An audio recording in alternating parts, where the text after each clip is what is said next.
하나님의 말씀 보겠습니다. 사도행전 3장 1절에서 10절입니다. 사도행전 3장 1절에서 10절 말씀 우리 같이 한번 읽겠습니다. 시작. 제9시 기도 시간에 베드로와 요한이 성전에 올라갈새 나면서 옷 걷던 이를 사람들이 메고 오니 이는 성전에 들어가는 사람들에게 구걸하기 위하여 날마다 미문이라는 성전문에 두는 자라.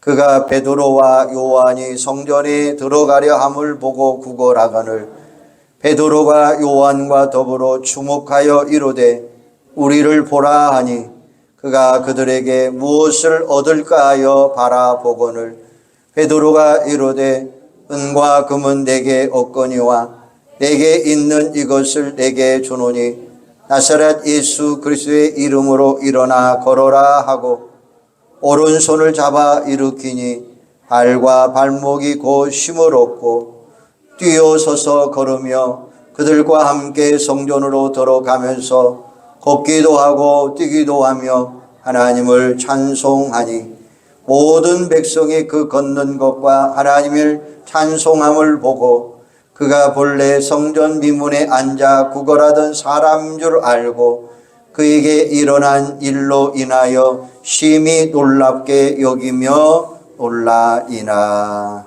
아멘. 누구나 다 선물은 좋아합니다. 크든 작든 선물을 받으면 기쁘고 감사합니다.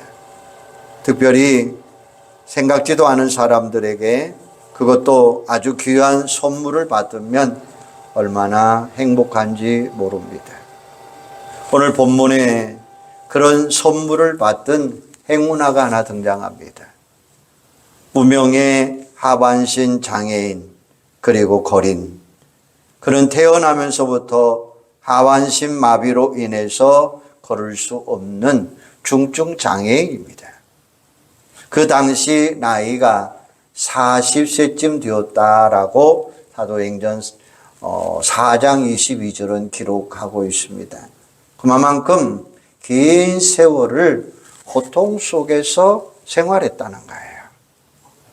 딱히 돌봐줄 가족조차도 없습니다.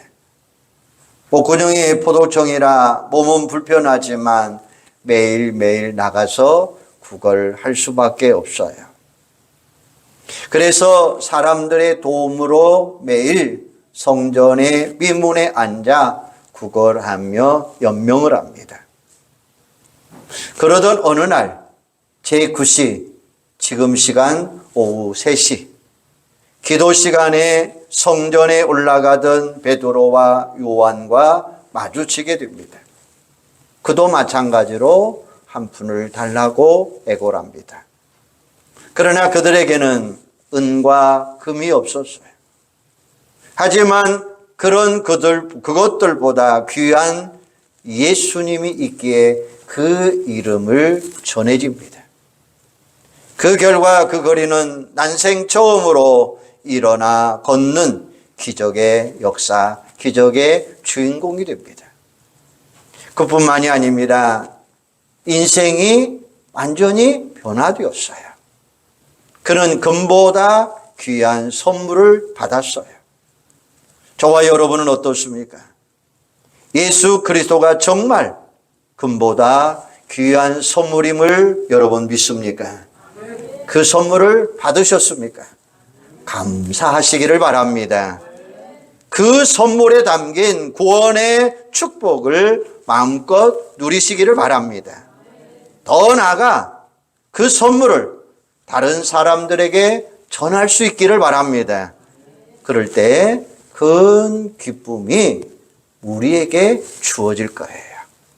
아무쪼록 금보다 귀한 선물을 주고받으며 복된 인생 살아가는 여러분들 되기를 주님의 이름으로 축원합니다. 오늘 본문에 등장하는 하반신 장애인, 평소 소원이 무엇이었을까요?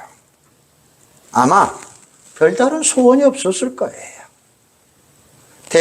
태어나면서부터 그 모양이니 일어나 걷는 소원은 아예 포기해버린 지 오래이고요. 그죠? 입에 풀칠만 해도 다행이다 라고 하는 생각만 가지고 있었을 거예요. 그의 소원은 그저 한 푼이었습니다. 은과 금이었어요. 그 당시에는 화폐가 금속으로 되어 있던 시대라 은과 금으로 표현하고 있어요. 그럼에도 불구하고 그의 깊은 영혼 속에는 보다 근본적인 소원이 있을까라는 짐작입니다. 왜 그 사람들 마음속으로 걷고 싶지는 않았을까요? 그리고 그동안 살아오면서 많은 사람들로부터 받은 상처, 그리고 비참함, 신세타령, 원망, 한탄, 하소연 얼마나 많이 있었을까요? 다만 가능성이 없어 보이고 그 방법도 모르니까 모든 것이 다 포기해버리는 그런 상태였어요. 여러분, 이 사람에 대해서 여러분 어떻게 생각하십니까? 하루하루 돈 몇 푼의 인생을 거는, 한마디로 말해서 죽지 못해 살아가는 불쌍한 인생. 그저 먹고 사는 육체적인 문제는 거의 해결할 수 있는 아주 작은 소원으로 그가 살아가고 있는 거예요. 그 이외에는 아무 의미도 즐거움도 근본적인 소원도 없이 죽음을 향하여 한 걸음 한 걸음 다가가고 있는 그의 모습 아닙니까? 이 모습은 어쩌면 거의 다 대부분의 인생들이 가지고 있는 모습이에요. 그러나 이런 인생의 모습은 얼마나 어리석고 불쌍한 모습인지 몰라요. 정말 중요하고 근본적인 문제가 있음에도 불구하고 피상적이고 일시적인 문제에 매달려 살고 있다는 말입니다. 하나님을 떠난 세상 사람들의 모습이 되게 그래요. 예수님도 이 사실을 지적하셨어요. 마태복음 6장 31절에 보면 염려하여 이르기를 무엇을 먹을까 무엇을 마실까 무엇을 입을까 하지 말라. 이는 다 이방인들이 구하는 것이라. 너희는 하늘 아버지께서 이 모든 것을 너희에게 있어야 할 줄을 아시느니라 라고 말씀하셔요. 이 말씀을 먹고 사는 문제가 중요하지 않다는 것이 아니라 더 긴요한 문제가 있다고 하는 사실이에요. 즉 중요한 일이기 때문에 정말 중요한 것을 놓쳐서는 안 된다는 거예요. 이런 인생은 좀 더 극단적인 비유입니다마는 마치 시한폭탄과 같은 거예요. 겉보기에는 멀쩡하지만 그 안에 시계바늘이 착착착 돌아가고 있다는 말씀이에요. 그러다가 어느 순간에 갑자기 빵 터져버린다는 거예요. 이 경우 가장 시급한 것이 뭘까요? 속히 시계바늘을 멈추는 것입니다. 그런 인생은 또 뿌리 뽑힌 나무와도 같다라고 비유할 수 있어요. 죽어가는 나무에 호사스럽게 장식하는 것보다 중요한 일은 무엇일까요? 그 나무를 땅속에 깊이 뿌리박게 함으로 살아가게 하는 게 급선무잖아요. 그러므로 본문의 하반신 장애인 거린이 정말 불쌍한 이유는 육신의 장애 때문이 아닙니다. 근본적인 소원을 갖지 못하고 일시적인 소원만 충족시키는 전전긍긍하는 그의 삶의 모습이에요. 오늘 우리 주변에도 이런 사람 얼마나 많습니까? 눈앞의 현실의 문제만 매달려 하루하루 근근히 살다가 영원히 죽어갈 수밖에 없는 사람들. 이 모두 사망길에서 구원받아야 마땅할 것입니다. 이와 같이 한심한 하반신 장애인 거린에게 행운아가 찾아왔어요. 생각지도 못한 금보다 귀한 선물을 받았어요. 그날도 그는 사람들의 도움으로 삐문에 앉아서 입을 엽니다. 한 푼 달라는 것이었어요. 연신 굽신거리면서 한 분 달라고. 그러던 요 베드로와 요한이 기도 시간에 맞추어 성전 미문을 통해 성전으로 들어가려고 합니다. 그들의 거린과 눈이 마주쳐서 불쌍한 마음이 들었고 수중에 돈이 없었지만 그냥 지나갈 수가 없었어요. 그래서 어떻게 합니까? 4절에 보면 베드로와 요한과 더불어 주목하여 이르되 우리를 보라 하니. 그러자 거린이 한 푼 줄어나 보다 싶어 그를 바라봅니다. 그가 그들에게서 무엇을 얻을까 하여 바라보거를. 추측컨대 거린은 바라보면서 손을 보았을 거예요. 하지만 그들에게는 돈이 없었어요. 줄 수가 없었어요. 하지만 그와 비교가 안 되는 중요한 것이 있었어요. 그것은 바로 예수 그리스도의 이름이었습니다. 베드로가 이르되 은과 금은 내게 없거니와 내게 있는 이것을 내게 주노니 나사렛 예수 그리스도의 이름으로 일어나 걸어라 하고 오른손을 잡아 일으키니. 은과 금은 없지만 그보다 귀한 것, 그것은 바로 예수 그리스도의 이름이었다고 하는 사실이에요. 베드로는 거린이 내민 오른손을 잡아 외칩니다. 나사렛 예수 그리스도의 이름으로 일어나 걸으라 라는 말씀이었습니다. 이름에는 그 당사자의 인격, 권세, 그리고 능력이 담겨 있습니다. 그래서 권세자의 이름에 유력이 있었던 것입니다.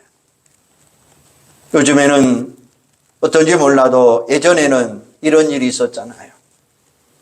청와대 실세의 이름을 사기쳐서 사람들이 얼마나 잘 넘어갈든지 신기할 정도였습니다.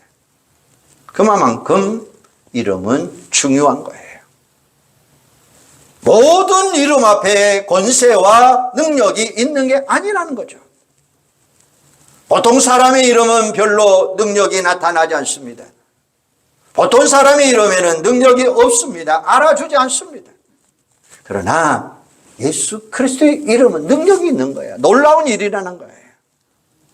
십자가에 피 흘려 죽으셨다가 부활하셔서 지금도 살아계신 하나님의 아들로서의 이름이기 때문에 그렇습니다. 그러므로 그 이름을 믿으면 구원받고 그 이름으로 기도하면 응답받고 그 이름으로 외치면 놀라운 역사가 일어나게 될 줄로 믿습니다. 마가복음 16장 19절 이하에 보면 예수님이 하나님 보좌 우편에 계시면서 동시에 보혜사 성령을 통해서 제자들과 함께 하시며 능력으로 역사하신다라고 말씀하셔요. 이래서 예수의 이름이 능력이 있는 거예요. 믿는 제자들이나 성도들이 그 이름으로 기도하면 예수님이 함께하여 주시고 그 능력을 그들에게 체험하도록 주시겠다라고 말씀하셔요. 너희가 내 이름으로 무엇을 구하든지 내가 시행하리라 라고 말씀하셔요. 이 말씀대로 베드로가 예수의 이름으로 선포하니 어떤 일이 일어납니까? 7절 8절에 보면 발과 발목이 곧 힘을 얻고 뛰어서서 걸으며 그들과 함께 성전으로 들어가면서 걷기도 하고 뛰기도 하여 하나님을 찬송하니. 할렐루야. 예수의 이름의 능력이에요. 베드로가 외칠 때 거리는 자기 몸에서 이상한 힘이 솟아나는 것을 느꼈을 거예요. 그래서 벌떡 일어나 걸으며 뛰었다고 이야기했어요. 살아계신 예수님의 능력이 그 놀라운 기적을 일으켰다고 하는 사실이에요. 이내 그의 입술에서 하나님을 찬양하는 찬양이 터졌을 거예요. 그리고 단 한 번도 들어가지 못했고 들어갈 생각조차 하지 않았던 성전 안으로 그가 들어갑니다. 이 사건은 단순히 그 사람의 장애가 치유되는 데만 그치지 않았다는 거예요. 사실 그것은 일부이고 그에게 온전한 구원, 전인적인 치유가 나타난 거예요. 이제 그에게 일시의 육체적인 궁핍, 영적인 궁핍이 사라지는 순간이었습니다. 더 이상 구걸할 필요도 없고 마음껏 성전을 출입하면서 하나님을 찬양하면서 영생을 누리는 하나님의 자녀가 된 거예요. 육체적인 장애, 물질적인 궁핍은 해결할 수 있게 된 것도 감사하지만 그보다 더 중요한 것은 영적인 풍요가 그를 찾아왔다고 하는 사실이에요. 이게 얼마나 중요한 일인지 몰라요. 왜냐?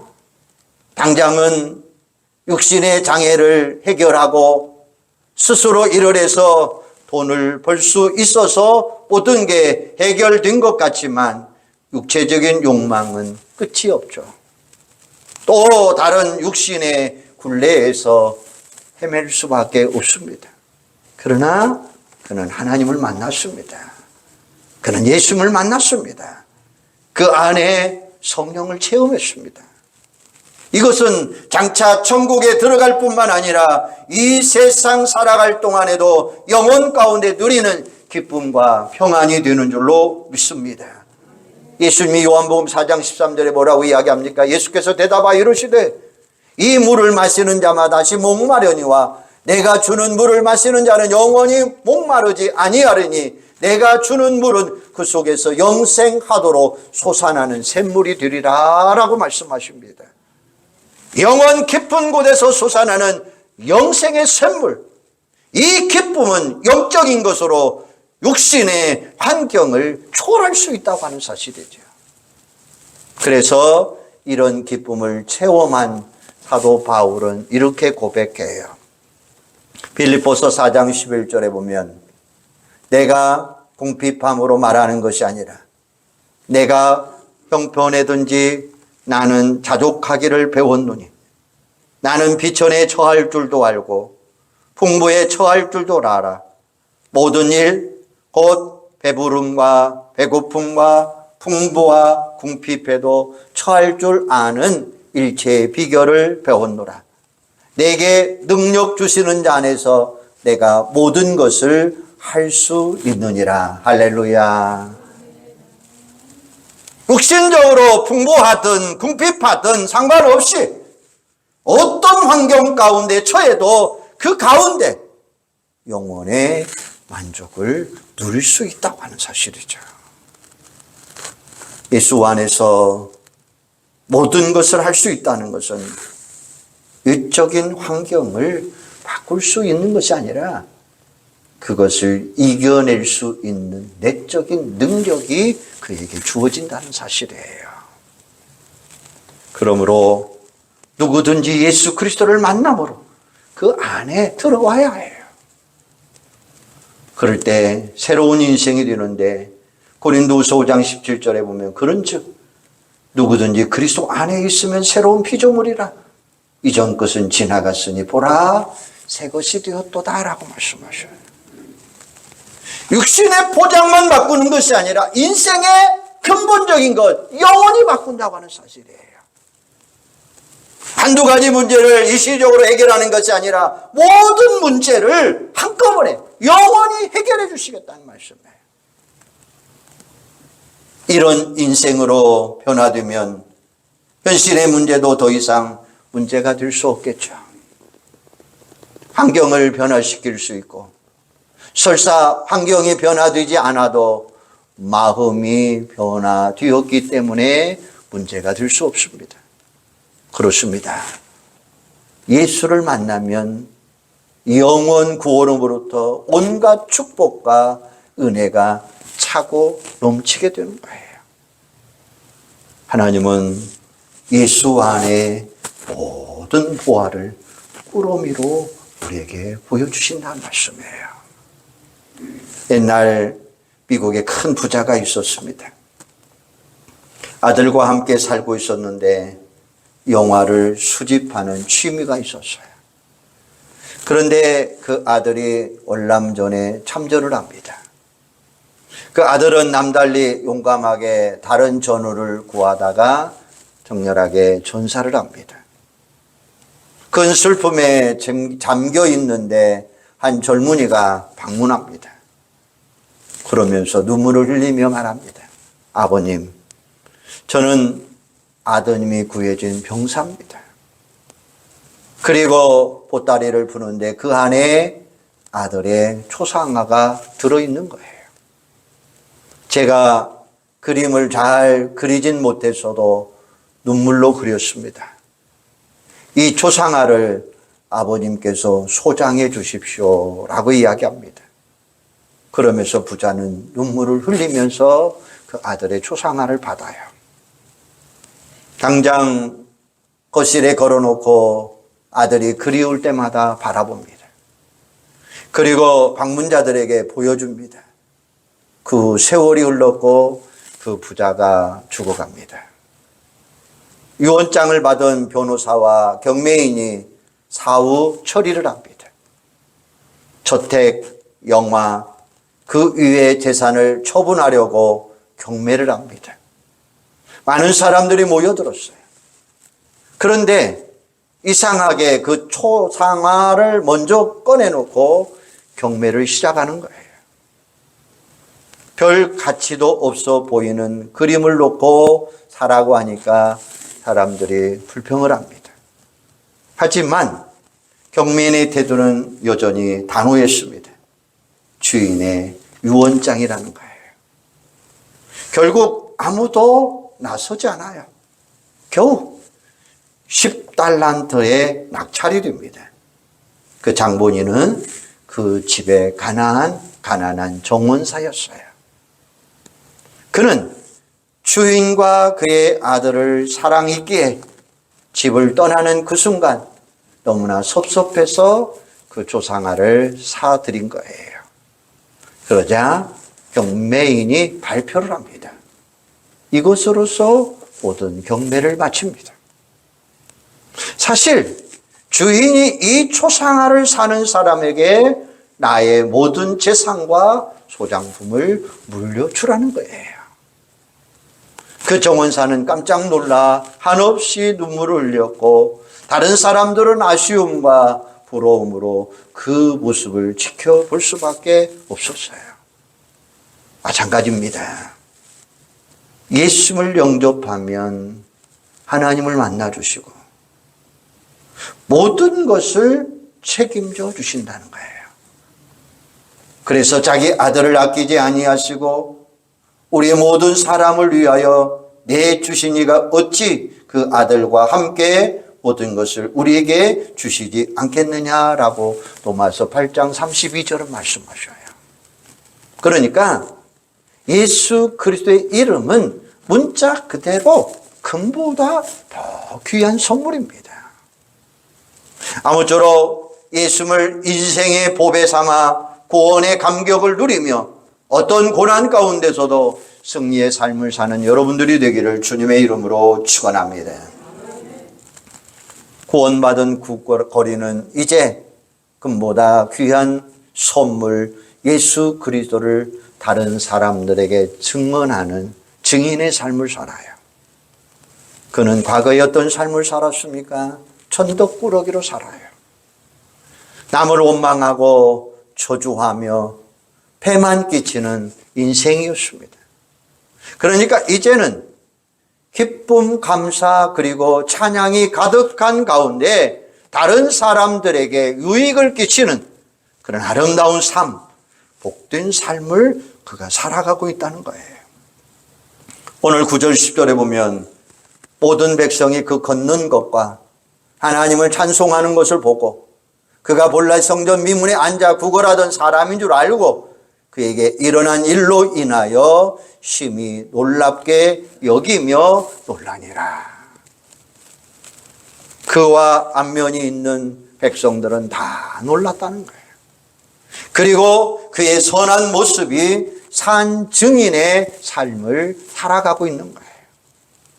그는 베드로와 요한과 꼭 같이 살아가는, 꼭 붙어 있는 산 증인의 삶을 살 수 있었어요.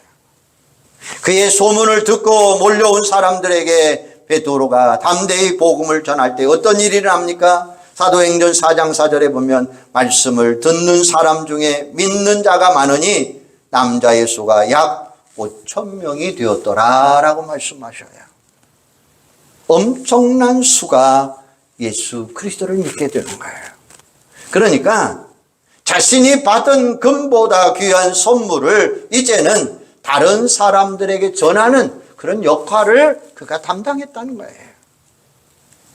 예수 만나기 전에 구질구질했던 삶에서 180도 달라지는 영광스러운 삶으로 그가 달라진 거예요. 사랑하는 여러분, 선물은 상대방이 원해서 주는 게 아니죠. 베드로와 요한은 그 거린에게 금보다 귀한 선물 예수 그리스도의 이름을 전해 주었는데 그 사람이 소원하는 것도 원하는 것도 요청하는 것도 아니었습니다. 그럼에도 불구하고 그가 전하 줌으로 인해서 거린이 변화된 거예요. 아마 그 사람은 베드로와 요한에게 평생 감사하면서 살았을 거예요. 그리고 두 사람은 이런 일로 인해서 주님께 칭찬과 상급을 누릴 수 있을 거예요. 이제 그 거리는 금보다 귀한 선물을 전해주는 사람으로 변화됐어요. 하나님은 우리에게도 그 귀한 선물을 먼저 받은 자로서 다른 사람들에게 전해주기를 원하고 계셔요. 이게 바로 하나님이 정한 구원의 역사예요. 이 원리는 로마서 10장 13절에 보면 누구든지 주의 이름을 부르는 자는 구원을 얻으리라. 그런즉 저희가 믿지 아니하는 일을 어찌 부르리요? 듣지도 못한 일을 어찌 믿으리요? 전파하는 자가 없이 어찌 들으리요? 라고 말씀하셔요. 예수님이 십자가에서 대속의 피를 흘리셨어도 전도가 없으면 구원은 없다는 거죠. 전도는 예수님이 금보다 귀한 선물임을 알려주는 거예요. 얼핏 보면 어리석은 일 같지만 본래 선물이라는 것이 그냥 전달해 주는 거죠.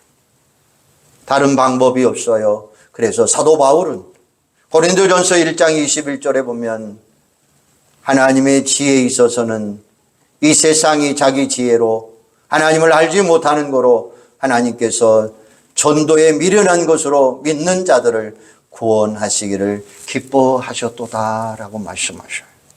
그러니까 전도의 방식이 아니고서는 다른 길이 없다는 거예요. 그런 의미에서 신학자 존 거스너는 이런 말을 했어요. 인간은 아무도 인간을 구원할 수 없다. 그런데 우리가 다른 사람들에게 복음을 전하지 않으면 하나님조차 아무도 구원하실 수 없다라고 이야기해요. 일본의 여류학자 미우라 아야코의 이야기 몇 번 구했습니다. 빙점, 길은 여기에 있다라는 유명한 이야기들이 있습니다.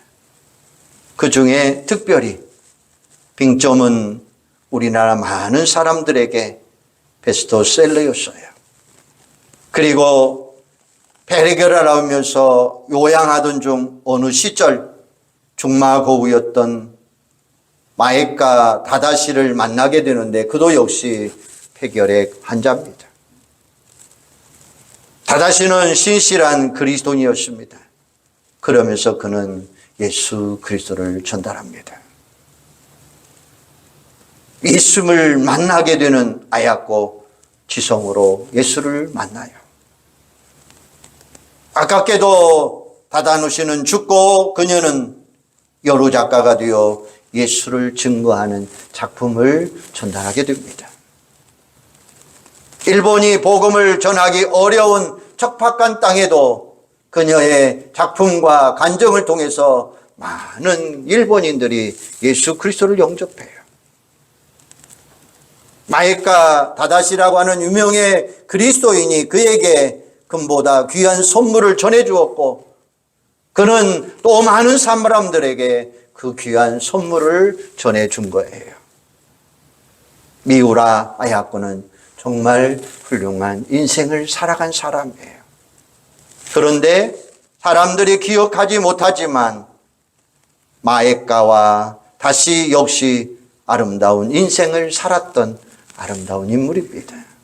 사랑하는 여러분, 우리도 금보다 귀한 선물을 받았으니 그 안에 담겨진 구원과 축복을 누리며 승리하는 삶을 여러분 살아가시기를 바랍니다. 그리고 그 선물을 다른 사람들에게 전해주는 증인의 삶을 우리가 꼭 살아가시기를 바랍니다. 금보다 귀한 선물, 예수 그리스도의 이름을 받아 누리는 놀라운 역사가 일어나기를 주님의 이름으로 축원합니다. 기도하겠습니다. 하나님, 은혜와 사랑을 감사합니다. 성전 비문에 앉아 구걸하던 자가 베드로와 요한이 은과 금은 없거니와 내게 있는 것 내가 나사렛 예수의 이름으로 일어나 걸어라 할 때에 그가 걷고 뛰며 하나님을 찬양했던 것처럼 오늘도 우리가 많은 사람들의 전도를 받아 이렇게 구원받고 하나님의 자녀가 되고 영생 복락을 누릴 수 있는 은혜와 축복을 주셨으니 감사합니다. 오늘도 우리는 복음을 증거하는 증인적인 삶을 살아가도록 함께하여 주시옵소서.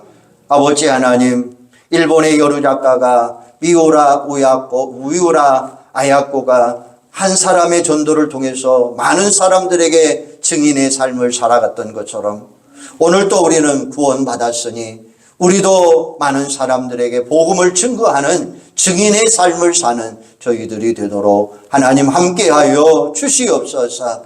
그래서 우리도 이런 놀라운 승리의 역사, 기쁨과 즐거움을 누릴 수 있는 축복된 삶을 사는 저희들이 되도록 함께하여 주시옵소서. 예수님의 이름으로 기도하옵나이다. 아멘.